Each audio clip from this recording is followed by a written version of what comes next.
Welcome to the Whiskey Congress. Honest, open talk dedicated to speaking the truth to those who are open to hearing it. Black, white, right, left. Most importantly, honest, bold, and fueled by good whiskey. In Whiskey Veritas, we are Whiskey Congress. Join the evolution. Whiskey Congress is back in session after a week off. Steve and I are together in the Cleveland studio. Mm-hmm. How's it going, man? Good, man. You know, I've been you've been hustling. Yeah, been humping it.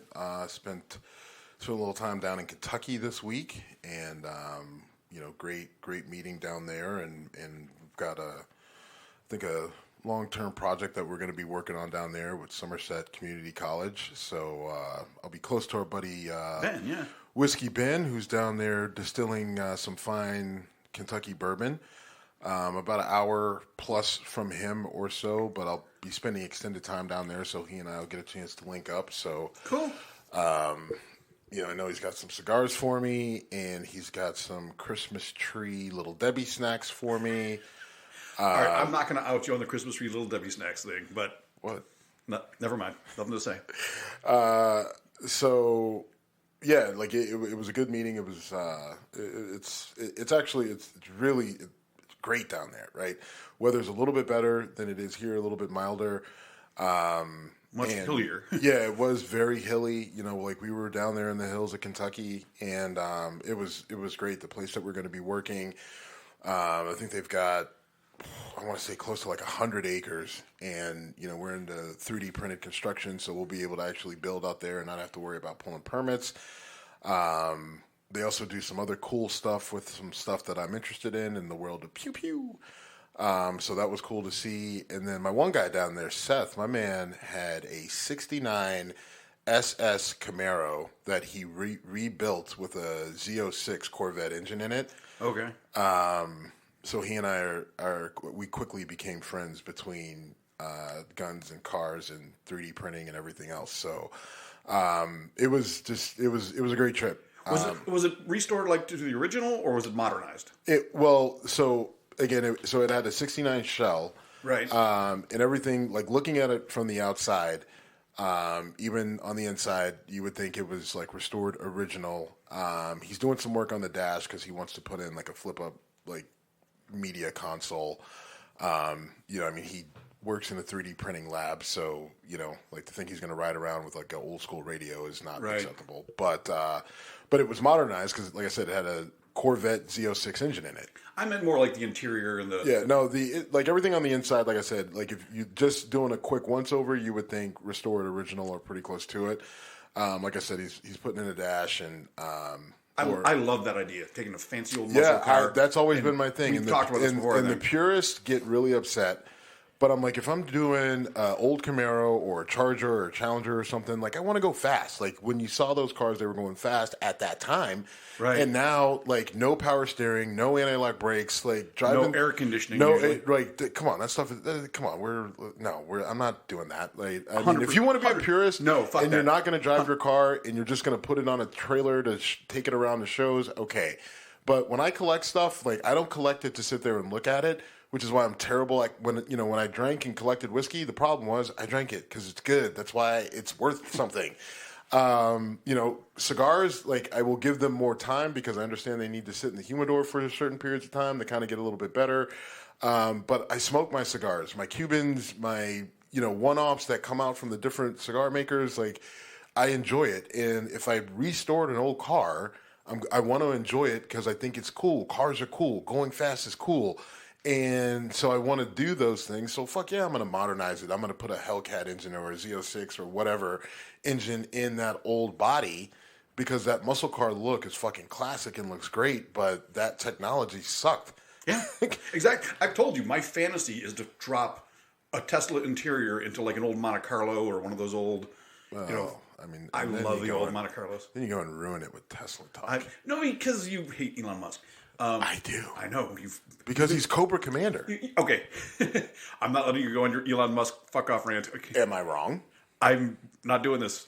Not doing it. He's not Cobra Commander. So first of all, he's got this Neuralink, right? Which is a chip that you implant in your brain, right? That is basically like an AI assistant, right? Then he's got these Tesla cars that are automated, right? So that you don't have to drive them, meaning that they control how you get to where you get to, when you get there. If you don't want you to see something, then you don't have to see it. They've got things in place with the insurance, like you get your insurance through Tesla. And, oh, guess what? If you drive after 10 o'clock, your rates go up. So you're strongly encouraged not to drive after a certain time, because if you do, your insurance will go up. Okay, so then he goes and he buys Twitter, turns it into X, and wants to turn that into this giant commerce platform of which he has control of not only what you buy, but what you say and what you see and what you hear. Then this is what I was trying to avoid. then he's got Starlink. He's got satellites up in the sky that connect to cell phones, that connect to he can use, that militaries want to use, that are flying all through the sky. He's offering cell phone service, so then he'll have control over your communication. I'm sorry. That, to me, sounds like the basis and the platform of what Cobra Commander wanted to do every time he tried to steal a fucking weapon. But he fucked it up every time. He did. And Elon Musk is doing a fantastic job of fucking up Twitter and calling it X and everything else. I'm not saying, Cobra Commander never won. He came close, right? But, you just helped my point. Cobra Commander always fucked up. Okay. Elon Musk is fucking up. Let's ask our buddy Market Ben about Tesla. He just posted something out the other day, which I thought was hilarious. He used a South Park gif saying, like, if you're long on Tesla, you're going to have a bad time. And that's a gif from South Park when the instructor was teaching people how to ski. You know, it's just like you go pizza or taco or whatever, and if you're going too fast and you hit a tree, you're going to have a bad time. You know. Anyway, you have to see the episode to understand. All right. Anyway, all right. We're gonna have a South Park day. Okay. Where we partake in some newly legal plantage here in Ohio and watch South Park, so I can get you up to speed with all my fantastic takes. That would be awesome. Or would it? Yes. All right. So, anyway.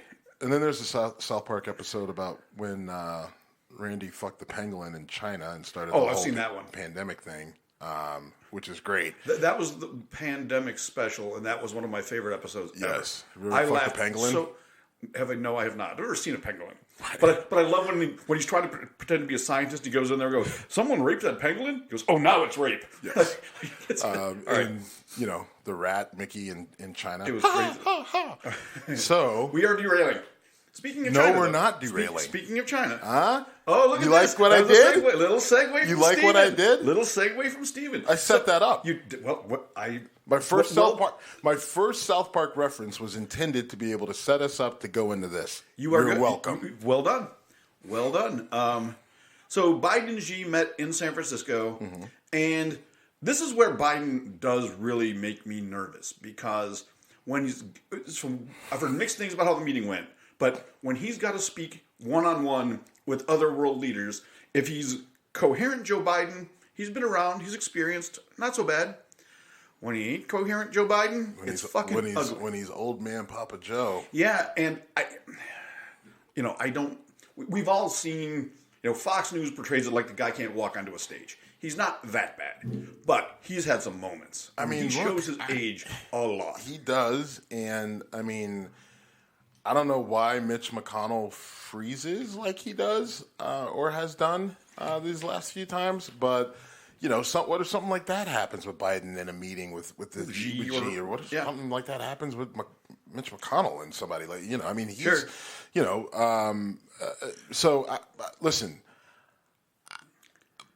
I don't think I need to say my feelings on Joe Biden on this show. Right? You have been clear. Since 2015, before that, 2007, because I didn't like Joe Biden as Obama's vice president, right? And so I didn't like the idea of him running for president, and I don't necessarily like him. I think they have done some good things. They got the infrastructure thing through. They've definitely, given the line of work that I'm in, there's been money out there to support it. So he's done plenty of good, but I think you got to think big picture. And now here we are with him, 80 plus years old, running for re-election, clearly showing decline and slowing down, which is getting, people noticing. Even there's more and more, rumbling from the Democrats, like, I don't know, maybe we should go with somebody else, and that's growing, that's happening, right? Like that's growing. You're seeing a challenge out of the guy out of Minnesota who Dean Phillips. Phillips, yes. And listen, Dean Phillips seems like good guy, solid guy, could be a good candidate, but you don't typically see that, right? Right. So, look, you hit the nail on the head. This is it's scary. It's like when your football team isn't good. Like right now, the Steelers aren't good on offense and they give up a lot of yards on defense, but they're winning games. And Joe Biden, he's out there winning games, and we're not sure how he's doing it because everything looks bad. But I don't know how sustainable this is with him, for another 5 years. Right. This is making me think of something that could totally derail the conversation. But it's kind of like when I have to deal with my old racist uncle being out in public. It's like, all right. What is he going to say? Exactly. What's he going to say? He's going to think he's doing something funny.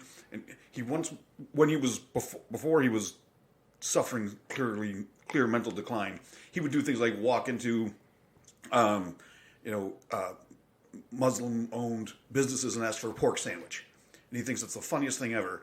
They can't. Yeah. So it was yeah. I was like, Joe Biden did that? No, but you have to think about it. Exactly. So now you're making my point. I mean, listen. I mean, I think obviously the bigger picture is the meeting with Xi. Like we know that our relationship with China has been very cold at best, probably over the last 6 months to a year. And that relationship needs to thaw, right? Like we could talk all about how we don't like China and communism and communists and all that other stuff, but the reality is even beyond the debt that they own of ours, we're so interconnected from an economic commerce standpoint that whether China likes it or not, or we like it or not, we need each other. Now, how do you get to a tenable relationship given the anxiety that has existed between Taiwan and North Korea and Russia and Africa and and a lot of it relates to that interconnectivity. Right? Yeah. They're relying on us. We're relying on them. We're both competing for, additional control of assets outside of our own countries, competing against each other. And it's a very complex situation. It's not black and white. It's not any one thing, right? Because it's oil, it's fentanyl. It's what's that? Fentanyl is a big part of it. Oil and fentanyl and other minerals for cell phones and all that sort of stuff, and which is why Africa is so contested, right, and exploited, right? Because you've got China over there, you've got Europe over there, you have us over there, you have private industry over there, and we're all fighting for this and that. Right, and Americans are going to go in and say, "Oh, this is a humanitarian effort," but really, we're trying to figure out a way to establish better control and be able to monitor the assets that we see on that continent. And then you have China's relationship with Russia and supporting them in this war in Ukraine, and then China going into the UN and trying to, take a bigger role there and. Not to mention what they're doing to our own economy, coming in and buying real estate and, driving up, home prices and putting additional pressure on our, domestic economic markets by getting into these markets and trying to manipulate them. And the spying and the spy balloons and AI and stealing of tech and information. My business partner and I were joking, like we had a conversation in the car driving back from Kentucky last night. And then this morning I get an email from a software company, like addressing the very thing that we were talking about in the car. Okay. I've joked with you about this, that I want to Yes. stand in front of my Google spot and talk about Yes. going Kodiak bear hunting. But we both have cell phones. We both have iPads in the car. I've got my laptop in the car. You just did my experiment for me. Right? Like, I mean, my truck is basically a giant computer. Right? And all emitting signals all over the place. Like, so is it coincidence that we're talking about, learning model, this and that, and all this other stuff, and needing a software company, a software engineering firm to come and help build this out for us? And then I literally this morning at 8:07 a.m., I get an email from a software engineering company saying that they can do this very thing that we need. That's a coincidence? I would be... Bitch, say I think not. It is not a fucking coincidence. I'm not going to say I think not. It ain't. I mean, it can't be. So anyway, I mean, now, what does that have to do with China? I don't know, but the fact that I don't know and that it could have something to do with China based off spying or stealing tech or ideas or whatever it might be, it could very well be fucking Cobra Commander Elon Musk. Yes, it could. We're not going back down this road. But... So there's all that to say there is a lot to unpack with the U.S. and Chinese relationship. This meeting was necessary. I don't know what it accomplished, to be honest with you. I don't think we got any movement on China and Taiwan.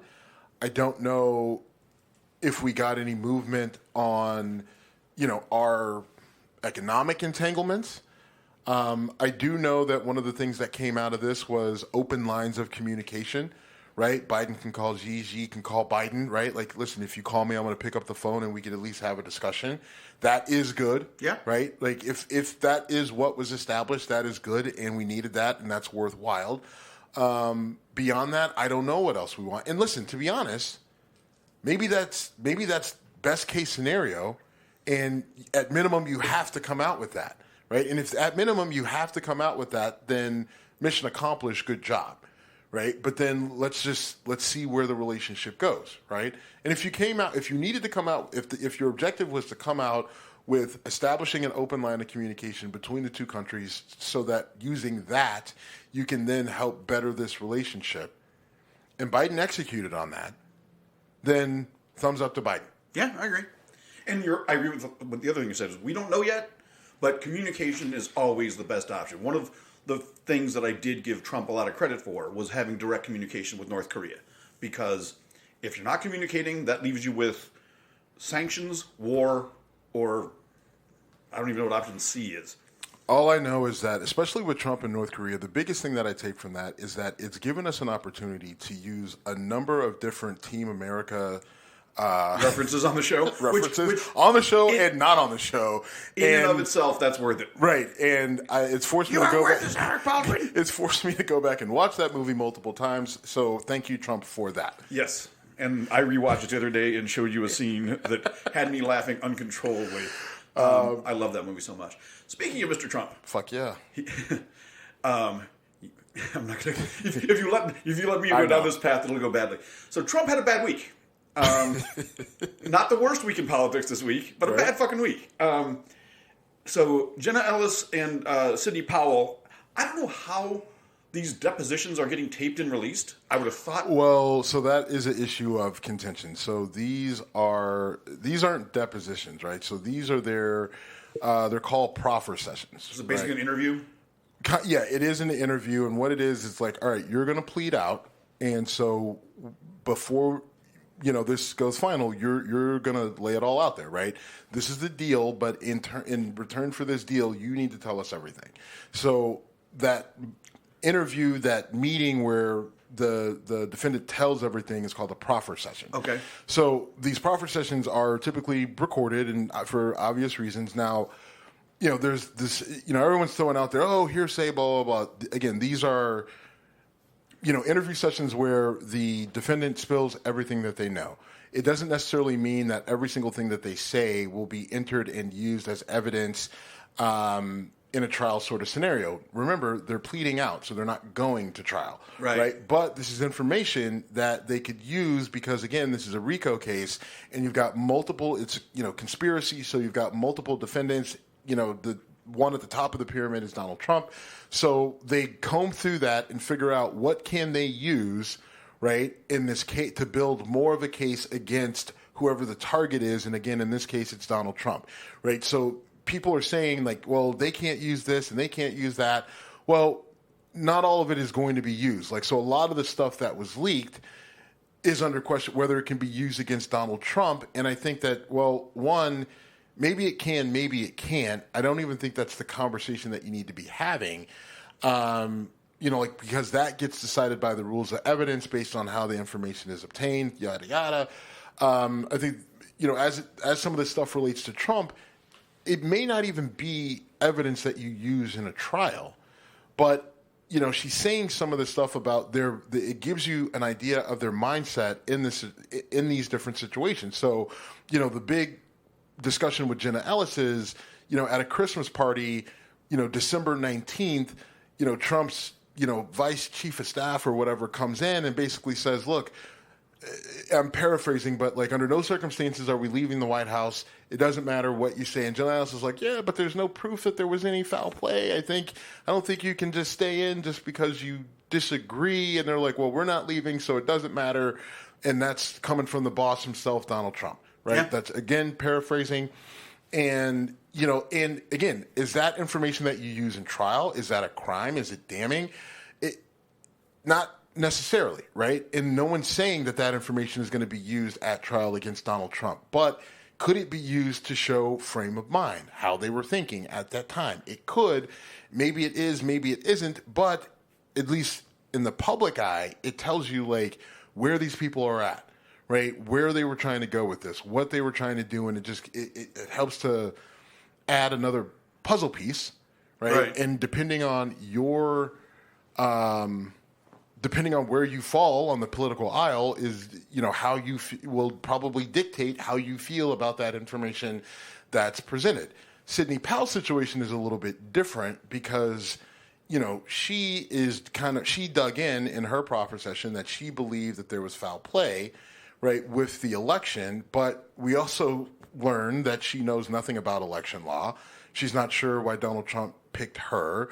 But since he did pick her as a person to lean on from a legal standpoint, trying to get her security clearance so she could be some sort of special counsel,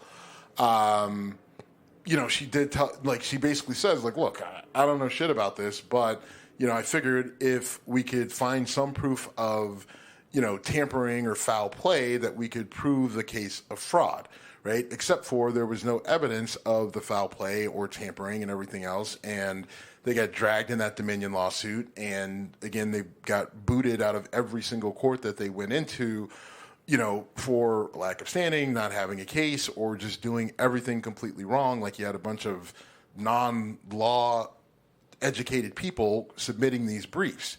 And her testimony, if she has to testify against Trump, poses problems for both the prosecution and the defense, right? And it relates to credibility, and it relates to just things that she said, whether they're true or not. Like, she's not a good witness, right? And now, is this her trying to make herself a bad witness so she can just say, look, if I'm crazy enough, I can't help the prosecution or the defense, and maybe nobody ends up calling me up to testify because no one knows what's going to come out of my mouth. You're making me flash back to Uncle Junior when you pretended to have dementia in The Sopranos. Just, what day of the week is it? Vanilla.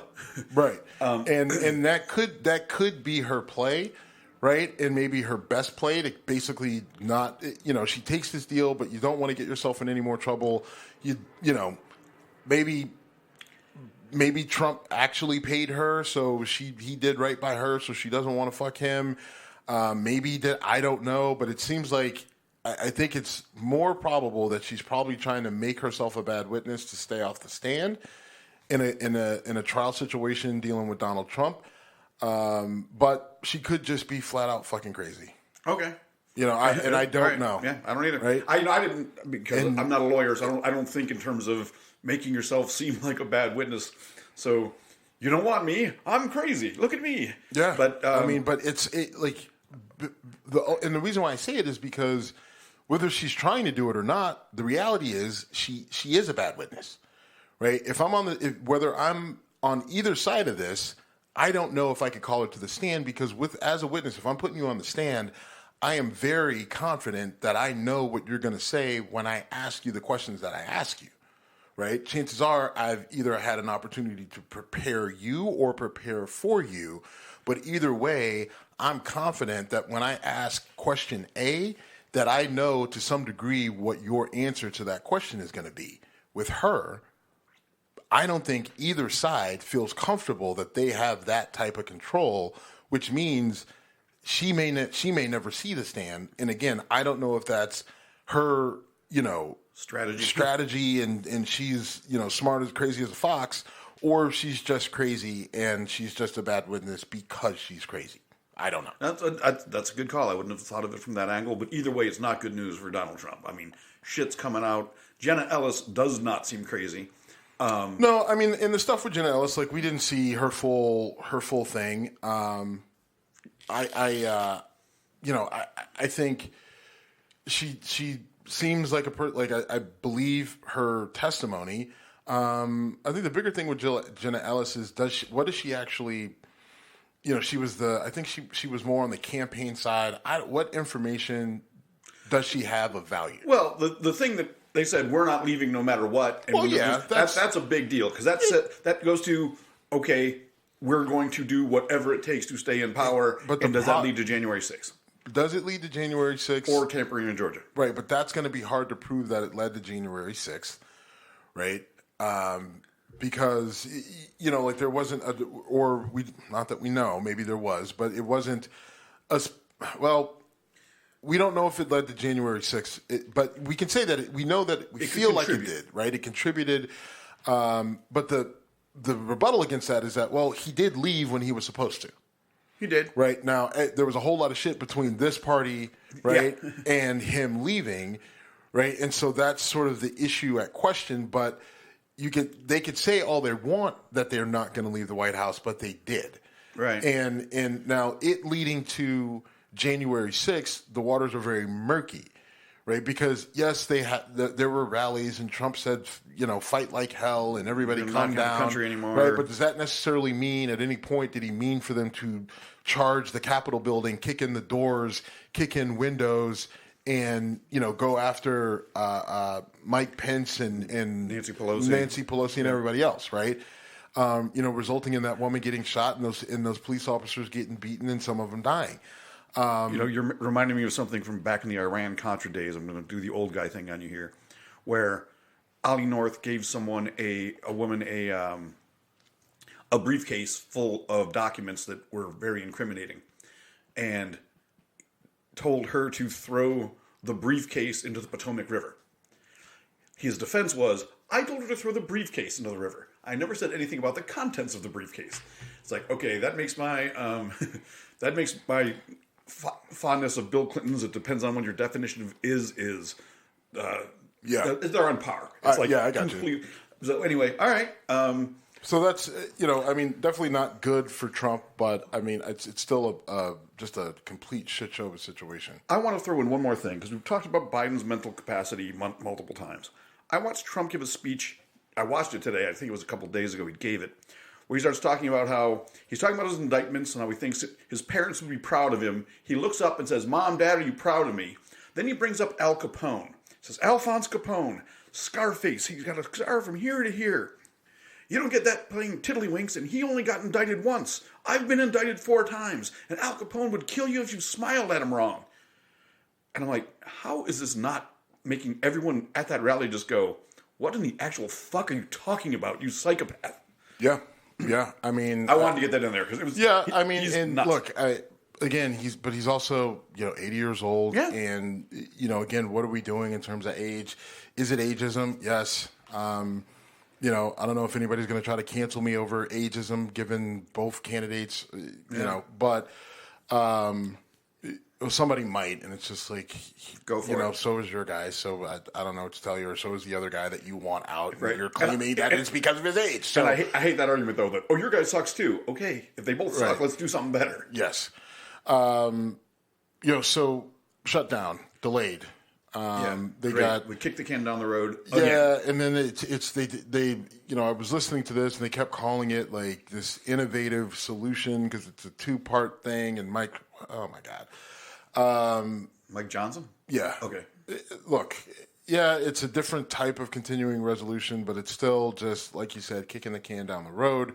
But fortunately, our government isn't shut down and it's bought more time. But you can't continue to do this. You have to figure out a budget, which means you're going to have to compromise. Democrats, you're going to have to accept some cuts. Republican, you're going to have to make those cuts reasonable. The Republicans are going to want to cut from programs that help people.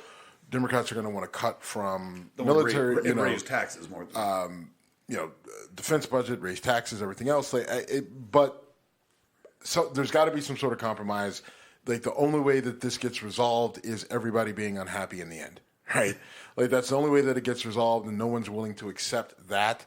So until they are willing to accept that you're not going to get what you want, you're not going to be happy, you're both going to have to accept cuts that you don't want. Like taxes are going to have to go up in some way, shape, or form, which that's going to piss people off, and that's going to piss the citizenry off and everything else. But none of us are going to be happy when this is if this is done right. There should be very few happy people, but it solves a problem. Well, that's a weird thing to say. It's 100% accurate. Right. I mean, it's really the only way to resolve it, especially given where we're at right now. George Santos. Yes, I was going to say, Trump did not have the worst week. George Santos. Oh, well, so we'll start with George Santos, and then we'll get into other nonsense in Congress. But George Santos, I mean, last time we talked about them, they had, there was a vote to expel him from Congress. He survives, and I'm like, look, based off of what we have right now, yes, he's been indicted, and we know about the lying about his resume, but you can't expel him until, you get more evidence, you have some sort of due process as it relates to it.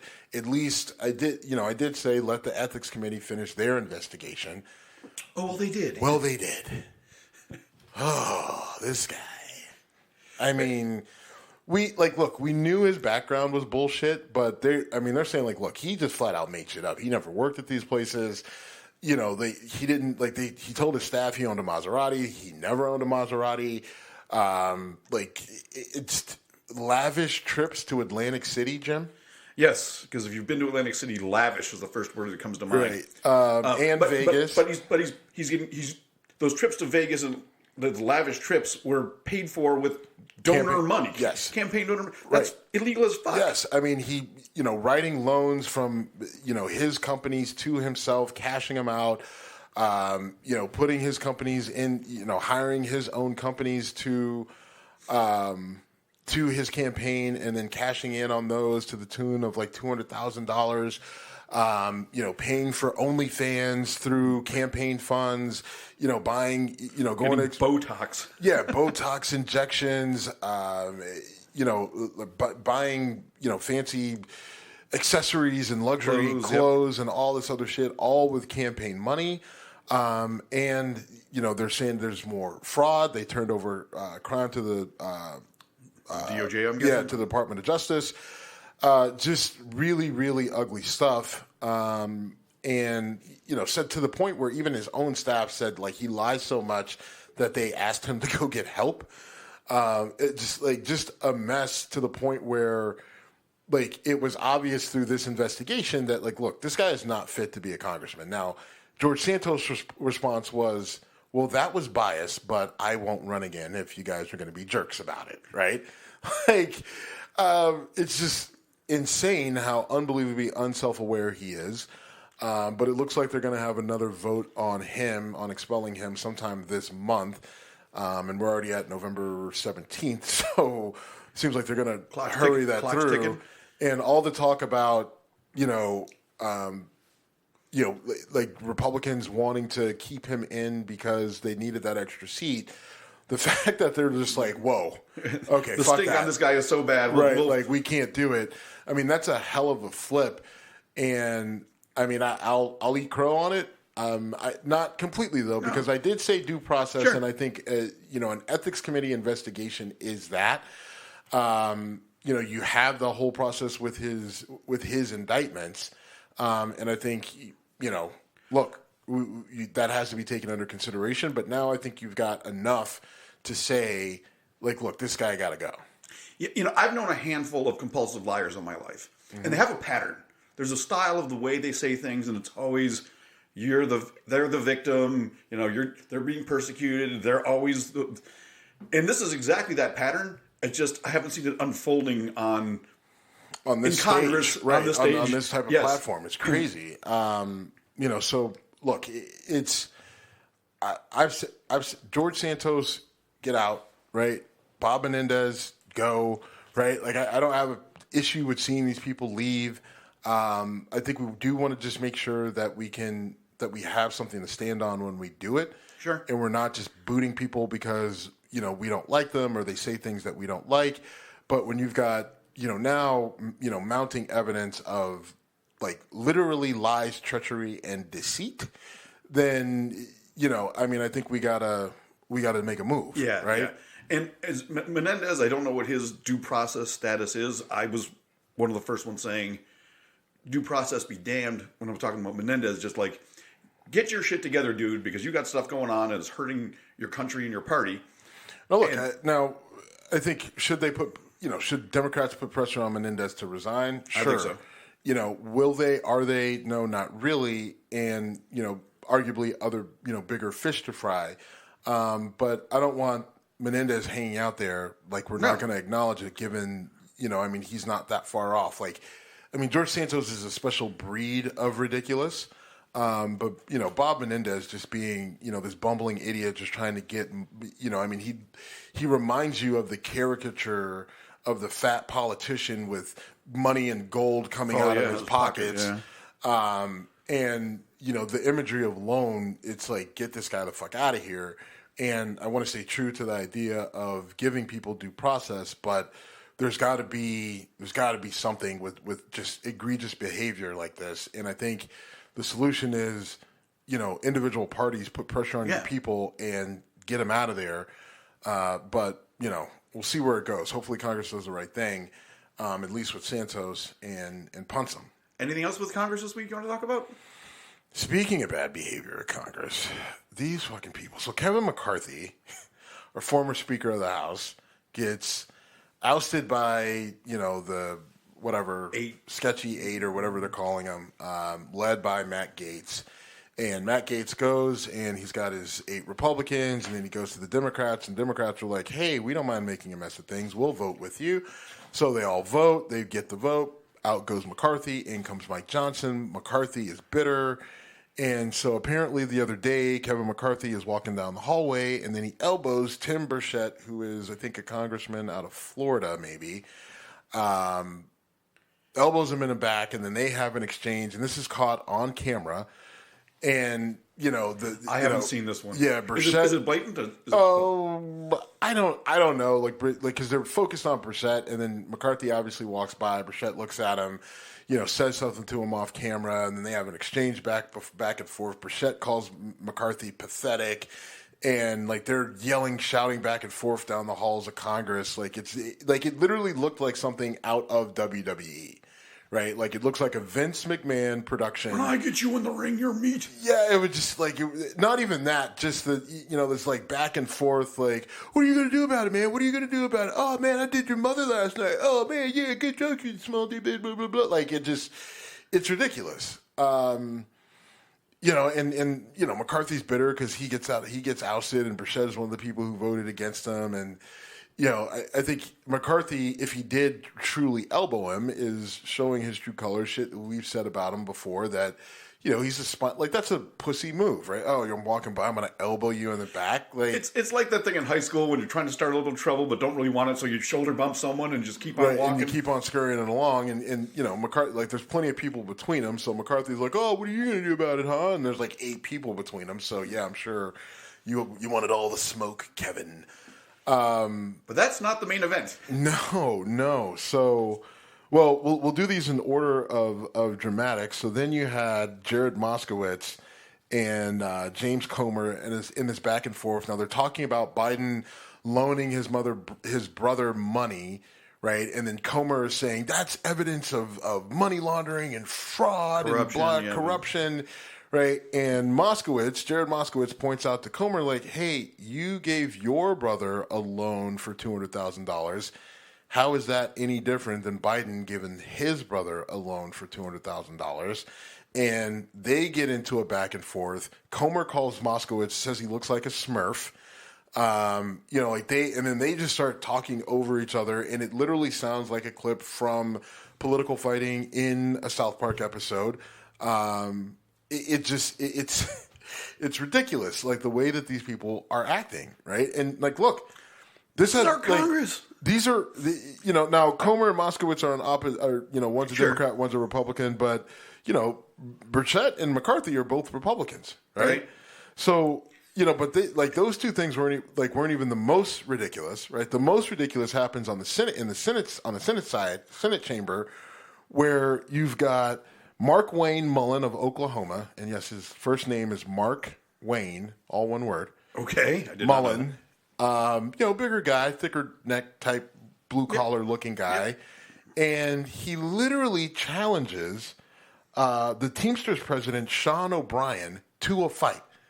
Right? It's like, oh, you want to run your mouth? Oh, yeah, I'll run my. Oh, you stand up. All right, you stand up. So then the senator stands up, right, and starts making his way towards the Teamsters president, right? And Bernie Sanders, oh, whoa, old Jew guy, right? Oh, whoa, everybody, yeah, whoa, you are a United States senator, right? And again, right, you're a United States senator. I don't remember who. And all this going on, I don't remember who said it. I think it was Comer who tried to downplay the whole thing. I could be wrong. It could have been any of these guys. It's really not that big a deal. I mean, Andrew Jackson challenged 9 people to duels, and we had... That's your defense? We had a guy shoot someone else. That's your... All I was going to do was fist fight on the floor of Congress. Wasn't Aaron Burr killed in a duel? Yeah, by Alexander Hamilton. So Aaron Burr killed Alexander Hamilton. Yes. That's right. But that was 1760, whatever. Andrew Jackson, fast forward 100 years, is doing that shit. And I'd like to think we're getting better, but we're not. It's fucking ridiculous. I'm going to use one example that I usually will avoid. But if you or I acted like any of these guys in an office setting, if we're lucky, we're just taking a walk down to HR. We're probably packing up our desk. If I elbow somebody, if I worked for a firm, or even when I worked for First American, and I walk down and my big ass elbowing somebody.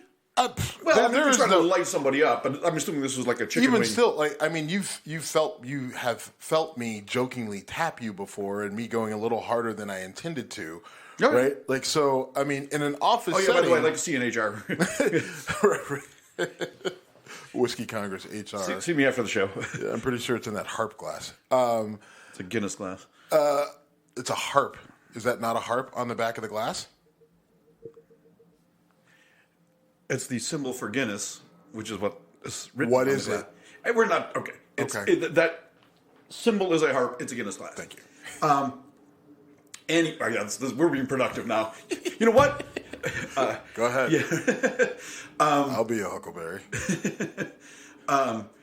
It's absolutely fucking ridiculous. I mean, we literally are having an 80-year-old man telling 2 other men, sit down, you're not doing this right now. By the way, my Bernie impersonation is much better than yours. Yes. I'll give you that. Absolutely insane. The only person here that has no culpability is the Teamsters president. Look, somebody challenges you to a fight, bro. You got to step up. So I'm not mad at him.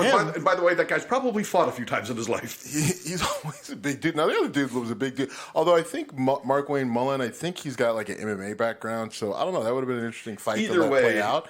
And I don't know. Part of me is let him fight. Right? Maybe we actually get something accomplished. It's all right, look, I beat you in hand-to-hand combat. Whatever issue you brought to the floor, you lose. Right? And I know you would love that to be the way we settle things. Because sometimes it's just better, right? Because if you let people, if it's all running your mouth, everybody can run their mouth, right? You just run your mouth endlessly, whether you win or lose, and we're seeing that with one Donald Trump right now, right? A good slap, I don't know, maybe shuts the hell up. All right. You want to move on to Joe Manchin real quick? So Joe Manchin has said he's not running for re-election as a senator in West Virginia. He was directly asked in a CNN interview, are you considering a presidential run? And he said he is considering it. Yeah. I don't know if it would be independent. I don't know if he would challenge or win or what. I mean, it just muddies things up, kind of like 2016. Joe Manchin loves him some Joe Manchin, right? He comes across as, I'm just this honest, straightforward guy. I tell it like it is. He's a fucking diva.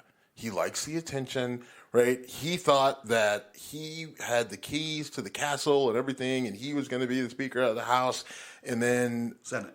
The Senate Majority Leader. Yep. And then they end up voting in. They end up going with Nancy Pelosi and all this other stuff, and then it just.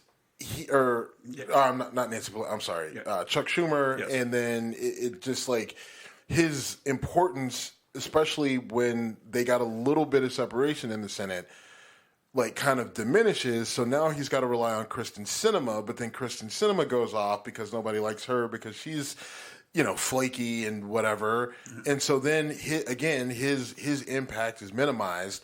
And he's not getting the attention. No one really cares how he votes. And so he's like, fuck it, then I'm going to get out. Maybe he's going to run for president. He's probably not. One of his staffers said that he's going to go around the country trying to gather the moderate vote to get them to vote for the right candidate. And he said he absolutely cannot and will not vote for Donald Trump, but he doesn't know if he could vote for Biden. If he does, he needed certain promises. I don't know. I just think that Joe Manchin got tired of not being in the spotlight, so he had to do something to get Joe Manchin in the spotlight. I also think Joe Manchin saw the writing on the wall and said, if I run again for Senate in West Virginia, I'm probably losing. Maybe. Yeah, that's probably part of it, right? And so you put that all into the mix, and then this is what we get. Well, Joe, see ya. Now that's tough for Democrats because you're not gonna replace him with a Democrat. You're losing Menendez, right? Hopefully. And so you've got some uphill battles, right? Your razor thin majority. No, he's going to stay in office until 2024. Manchin is. Still. So, but you're right. A Democrat winning a Senate seat in West Virginia right now sounds pretty fucking unlikely. Right. All right. Gaza. So I've been watching a lot of debates, typically between, pro-Palestinian and pro-Israeli, representatives on various shows. Can't imagine that's been productive. It is not. It is not at all. But I had this weird thought the other day because it's, as much as I've been critical of the Israeli Defense Forces and all that, and I stand by everything I've said, if I put myself in their shoes, it's kind of like that old adage when you're dealing with terrorists. Like, you can't be right 99% of the time and call it successful. Mm-hmm. 1% failure means death. And I was upstairs a minute ago making sure I got this right, but when they talk about, the IDF shot and killed this guy in a wheelchair, terrible, awful. But it made me think of the movie American Sniper. When Bradley Cooper shoots a kid and a woman, they do have an RPG, but when you have war, ugly, ugly shit happens. And when you put yourself in the shoes of either side, you can understand how it's gotten so ugly. I wish I could come up with something even resembling a logical solution, but I can't. I mean, I don't have a ton to comment on it because I don't think there's much there's not much intelligent that anyone can say about this not being there. We're kind of at that point, right? Yeah. Because, the toothpaste out of the tube. Right. There's a lot of blood on a lot of different hands here. Your empathy lies with the innocent victims of all this and the just massive amounts of collateral damage.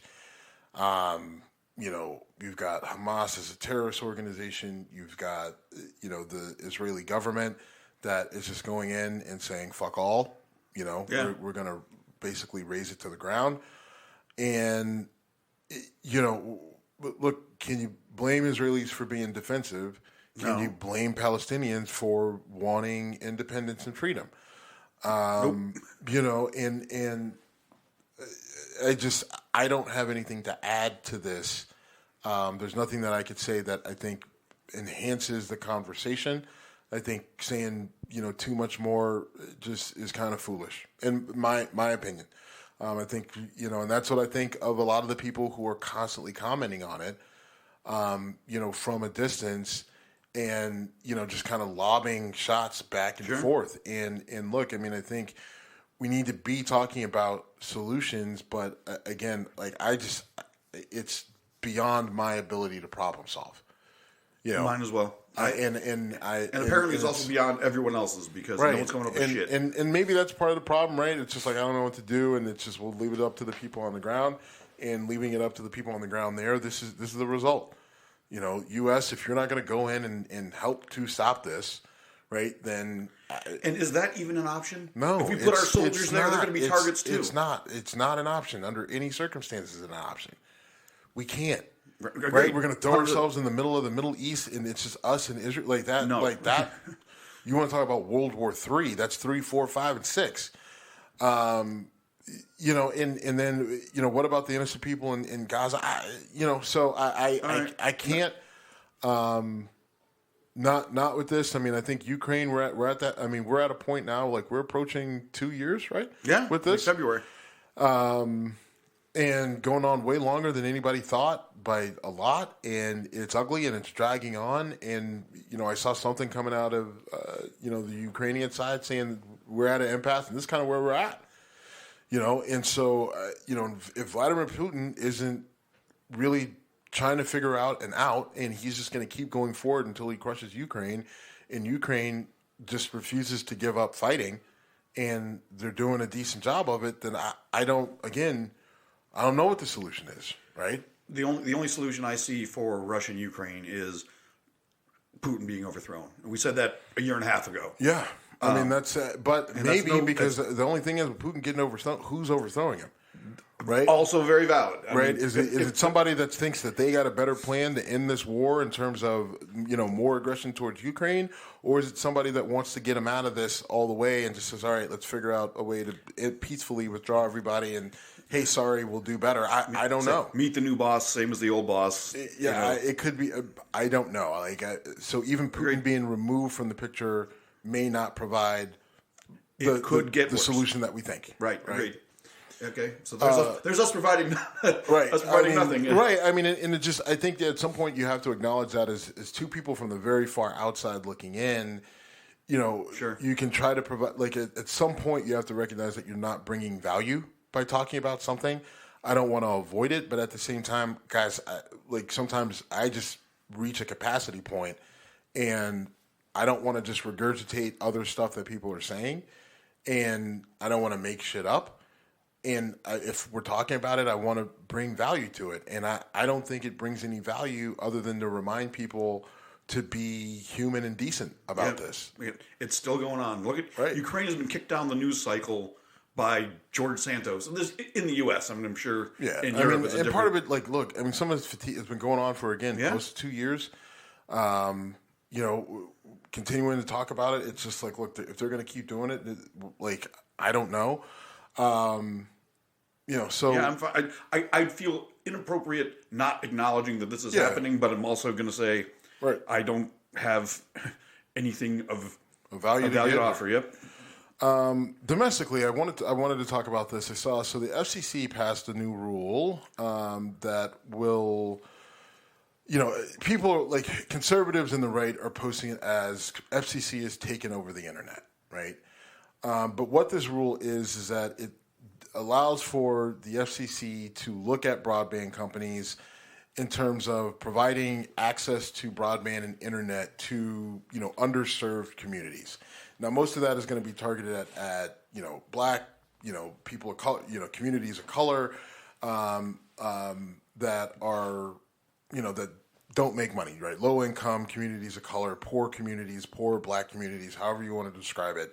And what it's basically saying is that, look, broadband companies, you need to basically equally provide internet service to these communities because internet service has become a basic utility.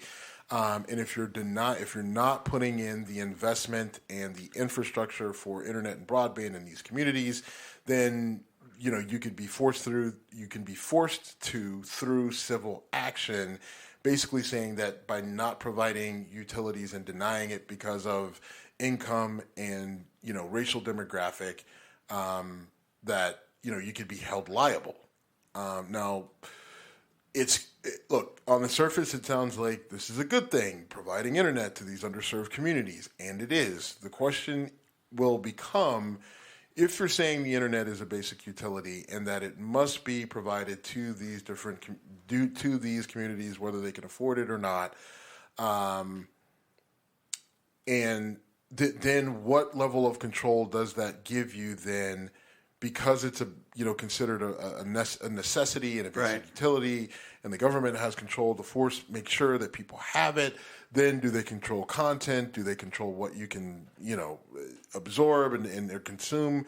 Are they going to be watching what you're watching? The biggest thing is can I still watch my porn? Right, is going to be the big thing on everybody's mind. But then you've got your conspiracy nuts and your gun people who have valid concerns there, and pretty much any group that feels that whatever they're doing, the government may not like, or just don't want the government knowing about, whatever their reason is. It's called privacy, and that's the big question. Does this lead to a path of invading people's privacy, or exerting some sort of control over the people? Because you're making it a basic utility, right? Now, are people getting to the point that I'm getting to? Are they taking that path? I think they're just looking at it and saying, oh, it's more government and the government's going to control the internet, right? I think it's more of the latter, but I think that when you actually play it out, that there are reasons to be concerned about this. And I think that we'll see a challenge that gets its way up to the Supreme Court, because this is a little different than the ATF going backtracking and making rules and making guns that are illegal, right? And then saying that if you're caught with this gun that you bought that was legal, but now it's illegal, then you can go to prison for 10 years. And, it's going to cost us $1 billion to enforce this. That law gets thrown out, right? And that's relating to pistol braces. Some other laws that they tried to do or some other rules the ATF tried to make have recently been thrown out at the federal level. The Supreme Court came back and pushed back against the EPA, saying the same thing. EPA, you are an agency, you cannot make rules and then enforce them against people, right, without that going through Congress and making it an actual executive, legislative, without making it law. And so, but this is a little bit different because these are civil rights protections that they're basically trying to make the argument for.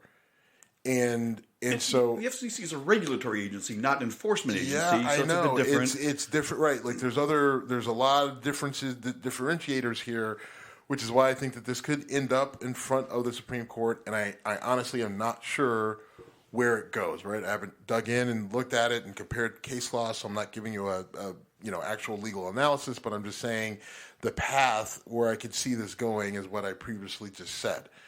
Yeah, no, that's a good point. And I'm thinking about a bunch of things. I'm thinking about, so there is government regulation with other utilities, like you're not allowed to shut people's gas off or electric off when the temperature's below a certain level, because the government isn't going to let a privately held utility company let a family freeze to death because they're behind on their payments. Then I thought, what about water? And then I thought about Flint, Michigan, and how that was a public utility that was provided to a community in a horrible fashion that we talked about 4 years ago. And the reason I'm getting kind of shaking my head is I wonder if that's even close to fixed. They've done different things. It's like it was a big problem that there was no quick fix. Right. This wasn't something that they were going to be able to turn around and fix immediately. So we knew it was going to take time. Now the question is, it's been multiple years, and where are we with it? Have we seen the amount of progress that we should in that situation? The answer is no. And I'm close to it just because it's, there's a housing connection here. And it's something that actually was brought up at a conference that I was at a couple of years ago about the impact on water and housing development and economic development in that area, and how in some ways it's kind of spurred some economic development around it, but it's also really hurt it in a lot of different ways, and why things like this, why maintaining good utilities and access to utilities is important even in these neighborhoods, because if any chance they have at recovering, right, is going to be related to their ability to support that recovery through our basic infrastructure. Right. Yeah. So if I can't put a building here, if I can't get clean water, if I don't have reliable access to internet, like I can't start a business here. Right. Sure. There's a lot of questions here, and this is not nearly as cut and dry as, there's a big government forcing private to do stuff that they don't want to do, and this is a heavier one and a heavier lift from a legal standpoint, and being mad at it just because, they're saying the government's going to be controlling the internet is not right, but also being wary of it because the government could actually control the internet by using a back door like this is something to be concerned about. But having access to quality utilities or reliable utilities such as water, electricity, internet in these different areas that are depressed is important if we actually care about seeing these areas become, make that flip into better places. I mean, if you're in that community and you want to find a job, today the internet is pretty fucking pivotal to that. Yes, you can walk in knock on a restaurant door if you want to do that, but if you're trying to find a job that advances you. Well, but in those places, right, like you go to the east side of Cleveland, how many places are you going to walk in that actually have the internet? Right? Like on the west side of Cleveland, you can walk in on any of these little coffee shops and cafes. Anywhere except the VIP. Right. They actually have Wi-Fi. Do they really? Yeah, it just sucks. You're kidding me. Yeah, they have it. Okay. It just sucks. Okay.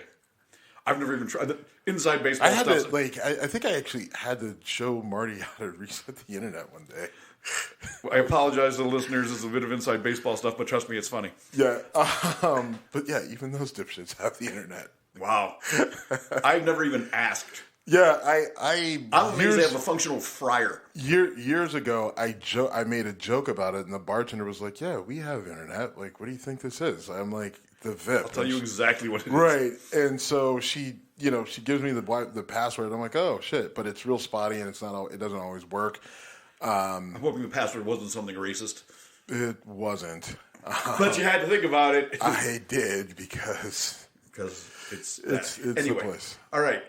And it's a place where I'm very well loved. You are very well loved. It's crazy. Better than anyone else I know there. Even to the point where I've told Marty, like, hey, can you tone down the racism because, there's other black people here besides me. And he apologized. He's like, I'm working on it. I'm sorry. God damn it. Like, I'm getting better. And it's genuine. He's an old guy. He's been around. He's an old West Side Clevelander. And I know no racism is acceptable, but he is what he is. But he's been a really good guy and pretty good friend and been good to us. Yeah. But yeah, anyway, behind the curtain weird bullshit with us. Yes. So that's the FCC and the broadband decision. So I threw this up last minute. So last night, kind of a bombshell came out that there was an R&B performer. Her name was Cassie. She was young when she came on the scene, like 17, 18. Diddy founder, Sean Puffy Combs, P. Diddy, Puff Daddy, whatever the many names. Diddy kind of took her under his belt. She was on the Bad Boy label. They ended up in a relationship where people were like, man, you're 37. She's 19. This is weird. And she swore it was all good and she wanted to be in the relationship. He said it was all, up and up, and everybody's like, okay. Well, recently she just filed against him claiming basically kidnapping, sexual abuse, sex trafficking, mental abuse, the whole gamut. Now this is civil, not criminal, correct? This is civil, yes. Now, Twitter, X, whatever, goes crazy. You already have a hashtag that says "Surviving Diddy." This case against him is damning. What she's saying, if it's true, Diddy's got problems. Other stuff started to come up about between Justin Bieber and Usher, because these are all people that he, had a big part of kind of bringing up along the way. I think some of that is sort of, I don't know. I think some people are kind of jumping on the bandwagon with some of this. But look, I mean, Diddy's got a long list of women that he's been with, and he's got a lot of exes. His ex-wife, the mother of his children, died in a very suspicious fashion. Oh, I didn't know that. Yeah, she died a few years ago. They said it was like pneumonia, but then there were, some toxins found in her system. So then was she on drugs? Was she poisoned? Now, there's a lot of different stuff. I don't know, but I think, Diddy's a guy that, he's done a lot of good things. his reputation has been mostly good, but there have always been rumblings. I know 50 Cent a while ago that, said that a lot of shit was going to come out about Diddy and like they are somewhat rivals, and 50 Cent has made fun of Diddy's body shape a lot, which for a while 50 couldn't because he got a little chubby, but he got himself back into shape, but still. So I don't know where this goes, but it's something worth watching because it would be interesting if he went down. Well, I want to clarify something I said because I pointed out that it was civil, not criminal. And that's not a shot at Cassie. That's not No. You're just looking for money. Because if you're trying to get stuff exposed, the rules are so much different, and I know I'm talking to a lawyer, but so much different in a civil case than it is in a criminal case in terms of burden of proof. Well, and the issue that you have with the criminal, I think you got statute of limitations based on when that relationship was. I don't know with what some it was. of it. And, I mean, it was, oh my God, it was 15 years ago. Maybe longer. I do have... I think back to the Matt Ariza, the punter the Bills drafted. He was involved in an incident that was ugly, but it turned out his career got thrown in the blender. And it turned out that, when this young girl, he was at an off-campus San Diego State party, and this young woman gets raped. I don't like you going down this road. Well, but the accusation comes out there, and then a year later, he was 10 miles away when this happened. Yeah, let's not... I'm hold on. With Matt Ariza, the issue was he had sex with a girl, leaves, she gets raped after the fact. Correct. Right? Now, no, he didn't do... Did he do anything wrong? Well, We don't know. We don't know if he did anything wrong because her getting raped had nothing to do with him. Correct. That part of it. But you also have a girl who was very, very drunk. Yes. So I don't think the idea that he's out of the... he's completely innocent in all this, because fucking someone who's not coherent is not exactly above board. So you're right, but, come on. There were a lot of details that came out that really made it sound like he was not a bad guy in this case. I mean, a bunch of... I'm not saying he was. I don't know either. That's my point, though, is it comes out years later. Right. Let's not tell the whole story, right? It's not like he didn't know the girl was 10 miles away, she got raped, and she pointed at him. They actually... There was reason to be concerned, right? He left her a voicemail saying, I have chlamydia, you might want to get checked. Right. That didn't help his case. No. So, let's... different... Not apples to apples. Right. But I'm just... When something comes out 10 years later and says, this happened, it's like, all right, well... Right. And listen, here's the thing. That case is different, though, and here's why. It's the NFL. You're saying his career with blah, blah, blah. The NFL is real finicky about any sort of information that comes out. A guy that I played with, David Sanger, got signed to the Carolina Panthers and then got interviewed, made a comment about Todd Sauerbrunn, I think, who was their punter at the time. I know Todd Sauerbrunn personally. I know. Well, not it's really. Almost, I didn't want to even say it. But, he made a comment about Todd Sauerbrunn in an interview, and they cut him because of the comment that he made. Right? So, NFL teams, it's not look, this girl could have came out and said, hey, I had weird sex with Matt Ariza. He spit in my mouth. I spit in his and stuck a finger up my ass. Is it rape? No, but he's weird. And the Bills might have cut him because of that. Right? So it's a little bit different because of the sensitivity to the situation. This is a lot different, right? Because she's saying, he did it. She's filing a suit against him. In that situation, you had a drunk girl who's not sure, it's unclear, and the Bills cut him because, I don't know, bro, and I don't care. Go figure that out. Go away. Right? This is, it's this not a multi-year relationship. Yes. And, okay. This is a lot different than that. And I think we just need to pay attention to it because it'll be interesting to see what happens. And then, because Diddy has legitimately built an empire, right? He's a hip-hop billionaire. And if it comes out that he was a sexually abusive, talking about sex trafficking, was he pimping her out? Right? And then did he do this with other girls? Is Diddy a fucking monster? Well, I mean, because you made Surviving Diddy as a reference to Surviving R. Kelly. Yes. And when that all came out, it was like, holy fuck. Yes. And before that came out, I had told you. Yeah, you said it was no shock when it... Right. Just based off my experience dealing with R. Kelly while I was in Chicago dealing with his trial. Just something to keep an eye out for.